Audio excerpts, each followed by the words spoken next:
Hello everyone, welcome to my channel Ease Learning. This is Monica Sehgal and today I will discuss about grounded theory of research. आज बात करेंगे grounded theory of research की.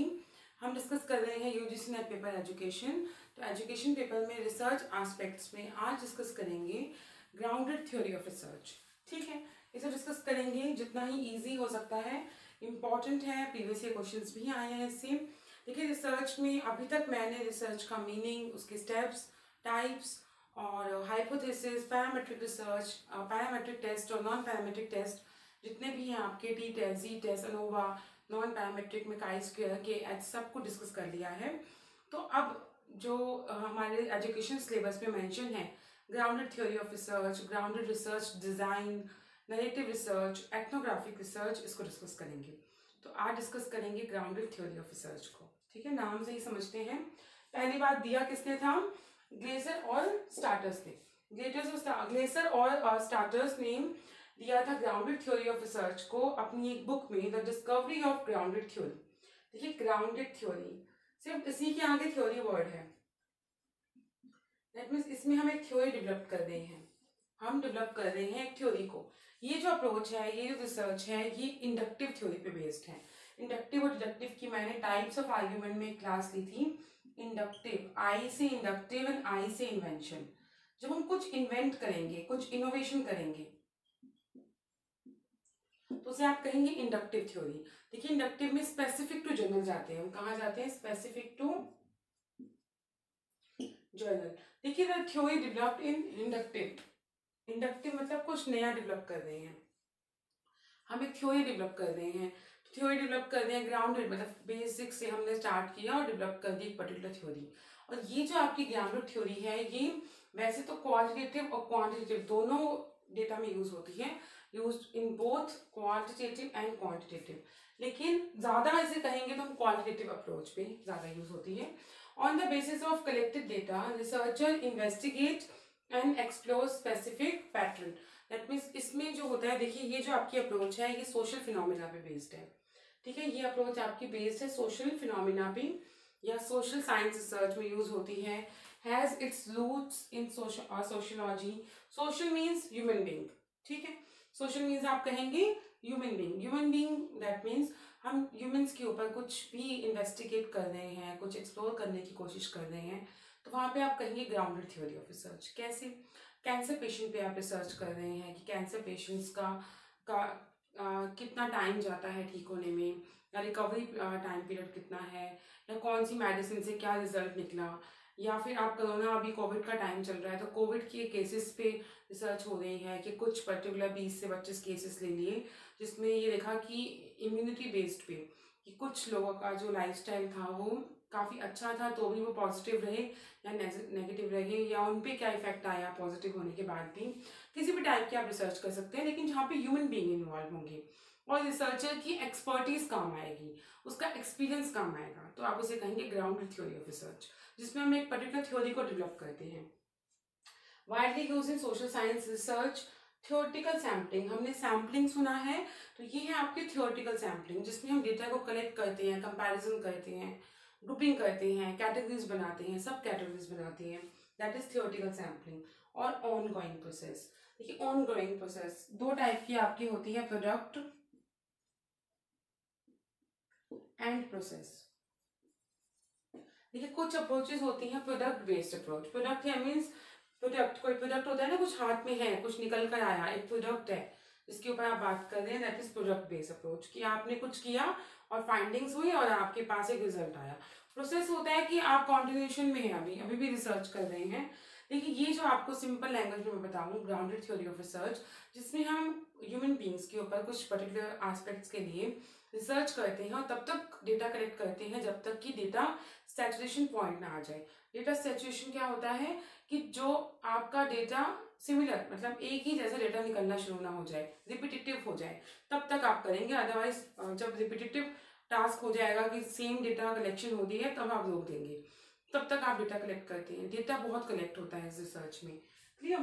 Constant comparison करते हैं, क्योंकि data बहुत vast है, तो आप कांस्टेंट कंपैरिजन करेंगे, कैटेगरीज बनाएंगे, सब कैटेगरीज बनाएंगे. देखिए, कुछ चीजें मैं एक्सप्लेन करने की कोशिश करती हूँ. कुछ की एलिमेंट्स जो आपको इसको समझने में हेल्प करेंगी। और इसका एक छोटा सा ही पीडीएफ बनाया है मैंने, ताकि की एलिमेंट्स ही आपको याद रख पाए आप, ठीक है। क्योंकि और वीडियो लेक्चर जरूर देखिए, पीडीएफ्स आपको अवेलेबल हो रहे हैं, लेकिन वीडियो लेक्चर्स में आप को प्रीवियस ईयर क्वेश्चंस भी मैं बताती हूँ कि कौन सा क्वेश्चन आया, और आपकी कंसेप्ट फॉर्मेशन सिर्फ पीडीएफ से होगी। अदरवाइज देखिए, आप नोटिस कीजिए आपके पास कितनी बुक्स हैं, कितना डेटा कलेक्शन हो जाता है, हमारे पास बुक्स ही बुक्स हैं, लेकिन क्या हमें कंसेप्ट फॉर्मेशन है उस चीज़ की?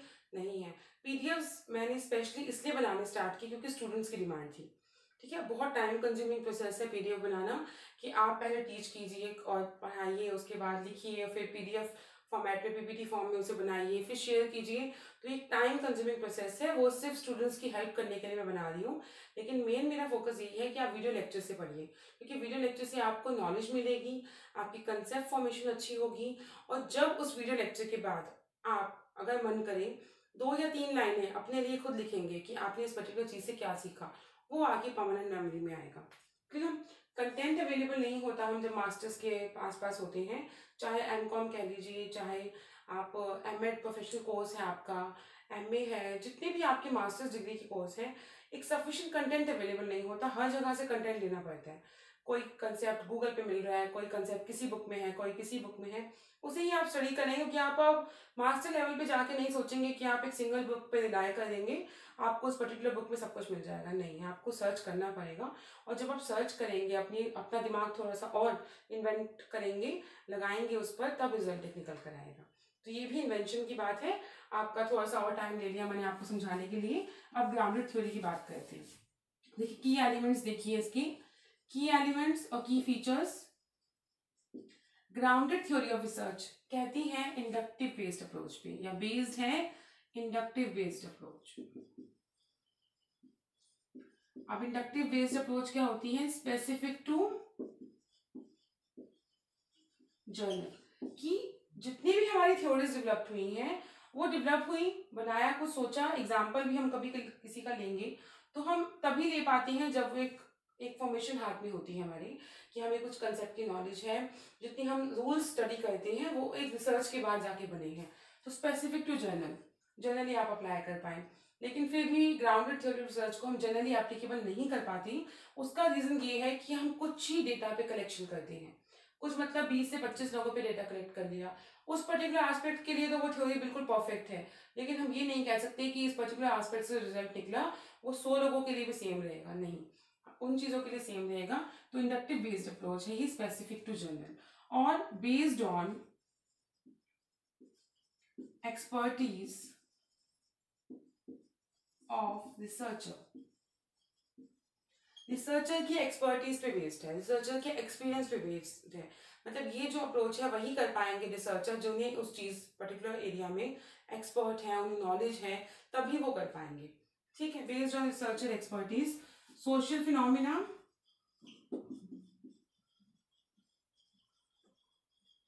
Social phenomena means, social means human being, कि जहाँ पे ह्यूमन बींग्स इन्वॉल्व हो गए, सोशल एस्पेक्ट्स हो गया, सोशोलॉजी एस्पेक्ट हो गया, तो वहां इस रिसर्च की थ्योरी की बात होगी। थ्योरेटिकल सैम्पलिंग, थ्योरेटिकल सैम्पलिंग क्या होता है कि जहाँ पे आप सैम्पलिंग में डेटा कलेक्ट करेंगे, उसे ग्रुपिंग करेंगे, फिर डेटा को ग्रुपिंग करके सब कैटेगरीज में डिवाइड करेंगे, कंपैरिजन करेंगे आप, ठीक है, तो उसे आप करेंगे थ्योरेटिकल सैम्पलिंग। मीमोस, अभी मैं नेक्स्ट आपको बताऊंगी कोडिंग, तो उसी कोडिंग के रिलेशनशिप को आप कहेंगे मीमोस, राइट, उसी कोडिंग के रिलेशनशिप को आप कहेंगे मीमोस। तो ये इसके की एलिमेंट्स है, यहाँ से आपको ध्यान रखना है। दिया किसने था? ग्लेजर एंड स्टैटस ने दिया था अपनी एक बुक में 1967 में, the discovery of grounded theory. Clear? अब ये जो आपकी रिसर्च है इसमें हम कुछ नया फाइंड आउट करते हैं, इसके नाम के आगे थ्योरी लिखा हुआ है, तो सोचिए थ्योरी डेवलप कर रहे हैं from the ground, basic start करेंगे। Use data collection is involve, data collection बहुत होता है। अब मैन्युअली डेटा कलेक्शन करना और उसे एनालाइज करना एक टफ टास्क है, इसलिए बहुत सारे सॉफ्टवेयर अवेलेबल हैं उस डेटा कलेक्शन के लिए। ये तो हो गई आपको एक ओवरऑल समझने की बात कि क्या की एलिमेंट्स आपने ध्यान रखने हैं। इसका पीडीएफ शेयर करूंगी मैं आपसे, ठीक है। अब इसके प्रोसेस की अगर बात करें और डेटा कलेक्शन की भी बात करें सबसे पहले, तो डेटा कैसे कलेक्ट करेंगे? सोचिए डेटा हम कलेक्ट कर रहे हैं ह्यूमंस पे, ह्यूमन से आप कैसे डेटा कलेक्ट करेंगे, मशीन तो नहीं है वो क्या है, ह्यूमन बीइंग है, ह्यूमन बीइंग से कैसे डेटा कलेक्ट करेंगे आप, whether you can ask questions, interview, observation. These are your primary tool for data collection. Your interviews, questions and observation. ये आपके प्राइमरी टूल होंगे फॉर डेटा कलेक्शन. ठीक है. प्रोसेस की अगर बात करें तो सबसे पहले हमने एक रिसर्च प्रॉब्लम को आइडेंटिफाई किया. Then we did theoretical sampling. Theoretical sampling means data collection किया, उसे समराइज किया या ग्रुपिंग कर दी सिमिलर और डिसिमिलर थिंग्स में, कोडिंग कर दिया. तो उसके बाद कहेंगे theoretical sampling. Then we have coding. 3 type की कोडिंग होगी, open coding, axial coding and selective coding. Open coding में हम कैटेगरीज, सब कैटेगरीज या कंसेप्ट फॉर्मेशन करते हैं to develop core concept and category. Core word क्या कहता है, COER, core, that means main aspect. अब आपका मेन सब्जेक्ट क्या है, एजुकेशन, तो ज़्यादा फोकस किस पे रहेगा, एजुकेशन पे. वाइडर कंसेप्ट हो गया. उसके बाद और आपके साथ साथ की पेपर 1, तो कुछ का मेन होता है पेपर 1, और जो क्योंकि अपने सब्जेक्ट पे कमांड नहीं होती तो आप वो कहेंगे पेपर 1 में मार्क्स लाने हैं, पेपर 1 में मार्क्स लाने, लेकिन पेपर 1 तो कम है ना मार्क्स में. तो आपको मेन ध्यान किस पे देना होगा, अपने कोर कंसेप्ट पे, अपने मेन कंसेप्ट पे. That's your particular concept, whether you are commerce, economics, psychology, anything. ठीक है. तो इस that means core, your basic concept. तो ओपन कोडिंग नाम से समझिए. ओपन क्वेश्चंस भी हम 2 टाइप के पूछते हैं, open questions, open and questions and close and questions. Open, खुलकर बोलिए. आपसे क्वेश्चन पूछा, खुलकर बताइए उसके बारे में, जितना आप बता सकते हैं उतना बताइए. क्लोज, आपको चॉइस दे दी, whether you can answer yes, whether you can answer no. That means close कर दिया, आपकी लिमिट डिसाइड कर दी. आप येस और नो में आंसर दीजिए, आप राइट रॉन्ग में आंसर दीजिए, ट्रू फॉल्स में आंसर दीजिए. That means close. नाम से समझिए, कीजिए मीनिंग, तो आप कभी नहीं भूलेंगे. ओपन मतलब आपसे कोई क्वेश्चन पुट किया और आपने उसका खुलकर ओपनली जवाब दे दिया. That is open and questions. Close क्या होता है कि आपकी लिमिट डिसाइड कर दी, यस और नो, और राइट और रॉन्ग, ट्रू और फॉल्स. दैट मीन्स एक लिमिट दे दी आपको. ठीक है. तो ऐसे ही आपकी ओपन कोडिंग, जिसमें हम कोर कंसेप्ट्स और कैटेगरीज बताएंगे. Axial coding, AXIAL, axial coding, to develop main category and sub category. आप क्या कर रहे हैं, कंपैरिजन कर रहे हैं, कैटेगरीज बना रहे हैं. देन सिलेक्टिव या सिलेक्शन आप कहेंगे कोडिंग, जिसमें आप कोई भी डेटा को कलेक्ट कर सकते हैं. फिर आपने डेटा को एनालाइज किया. यूजुअली अब डेटा मैन्युअली एनालाइज ना होके सॉफ्टवेयर से एनालाइज होता है. एंड डेवलप थ्योरी, लास्ट में आपने एक डेवलप कर दी थ्योरी. तो ये आपकी प्रोसेस रहेगी. Research problem, theoretical sampling, coding, analysis of data and develop theory. ठीक है. और ये जो है यहाँ पे होगी रियल वर्ल्ड में. हम रियल वर्ल्ड में, ह्यूमन बीइंग से रियल वर्ल्ड में कनेक्ट करेंगे, तो उस कनेक्शन को आप कहेंगे कि यहाँ पे हम ग्राउंडेड करते हैं from real world. Interviews, observation use होता है. तो ग्राउंडेड थ्योरी ग्लेशियर और स्टार्टस की दी हुई थी 1967 में. और यहाँ पे जो आपके प्रीवियस क्वेश्चन जो है वो 3 आ चुके हैं. एक तो कोडिंग से रिलेटेड आया है कि ओपन कोडिंग कहाँ यूज होती है, ग्राउंडेड थ्योरी में. और आपका क्वेश्चन आया है कि किस रिसर्च में, ऑप्शन अवेलेबल थे. सभी रिसर्च में एक्सपर्ट्स होने चाहिए रिसर्च के, नहीं, लेकिन किस रिसर्च में आप कहेंगे कि मेन एलिमेंट है कि रिसर्च की एक्सपर्टीज इन्वॉल्व होगी. That is grounded theory of research. I hope आपको ये वीडियो लेक्चर समझ आया होगा कि मैं क्या एक्सप्लेन करना चाह रही हूँ आपसे, कि ये जो आपकी रिसर्च है ये दोनों एस्पेक्ट्स में हो सकती है. Quantitative and qualitative, both the aspects can be used, but usually use होती है ये क्वालिटेटिव रिसर्च में, जहाँ पे आप ह्यूमन बीइंग्स पे या ह्यूमन पे आप कोई एक्सपेरिमेंट करते हैं. एक्सपेरिमेंट भी वर्ड प्रॉपर नहीं है. आप रिसर्च करते हैं, डेटा कलेक्ट करते हैं. इस थ्योरी का एक ही मेन डिसएडवांटेज है कि huge data collection is there. इतना डेटा कलेक्ट हो जाता है कि आपको उस डेटा को एनालाइज करने में बहुत टाइम लग जाता है. अगर आप 20 से 25 लोगों का भी डेटा कलेक्ट करेंगे किसी भी पर्टिकुलर एस्पेक्ट से कनेक्टेड, तो भी वो बहुत सारा है. ठीक है. तो दैट मीन्स डेटा कलेक्शन और उसे कोडिंग करना और उसे कंपैरिजन करना is a difficult task. Research अपने आप में ही डिफिकल्ट टास्क है, इसलिए पीएचडी होल्डर बहुत कम है. तो जिसके पास एक पेशेंस लेवल है कि मुझे रिसर्च करनी है, पीएचडी करनी है, तो वही इस चीज में आगे जा पाते हैं, क्योंकि उनके पास वो पेशेंस लेवल है. उन्हें पता है कि मुझे कितना टाइम डिवोशन इस पर देना होगा. क्लियर. नेक्स्ट क्लास में डिस्कस करूंगी मैं नरेटिव रिसर्च. एथनोग्राफिक रिसर्च की मैं ऑलरेडी क्लास ले चुकी हूँ, पर फिर भी मैं दोबारा रिसर्च की वो क्लास लूंगी. आई होप आपको ग्राउंडेड थ्योरी ऑफ रिसर्च जो है समझ आया होगा. प्रोसेस इंपॉर्टेंट है, इसकी आपको ध्यान रखना है कि problem, then theoretical sampling, then coding. Coding is for 3 types: open coding, Excel coding, and selective coding. The fourth one is analysis of data, and the last is developed a theory. Inductive based approach है, ये आपने याद रखना है. ये याद कैसे रहेगा? जब चीज़ों को आप कनेक्ट करेंगे. लिखने से यार एक बार समझ लेने से आपको याद नहीं होगा. जितना कंसेप्ट फॉर्मेशन होगी, आपको एक बार सिर्फ अंडरस्टैंडिंग होगी वीडियो लेक्चर देखकर, दूसरी बार फिर सुनेंगे तो आपको अच्छे से समझ आ जाएगा. अब आप एबल हैं. ठीक है, जैसे मैंने एक बार टोलमैन थ्योरी की क्लास ली थी और अपने स्टूडेंट्स को व्हाट्सएप ग्रुप पे बताया था कि आज आप मुझे लिख कर दिखाएंगे कि टोलमैन थ्योरी के की एलिमेंट्स क्या हैं. आई एम सरप्राइज कि सभी ने लिख कर दिखाया था. सभी ने मुझे आंसर दिया कि उस थ्योरी में क्या दिया हुआ था, क्योंकि न्यू थ्योरी है. न्यू मतलब न्यू एस्पेक्ट्स आए हैं उसमें, तो क्वेश्चंस भी आ रहे हैं. लेकिन एक बार आपने लिख दिया खुद अपने माइंड से तो आपके लिए डन हो गई वो चीज़. आप समझ गए उस चीज़ को अच्छे से. फिर कैसा भी क्वेश्चन आया आप उसको आंसर कर सकते हैं.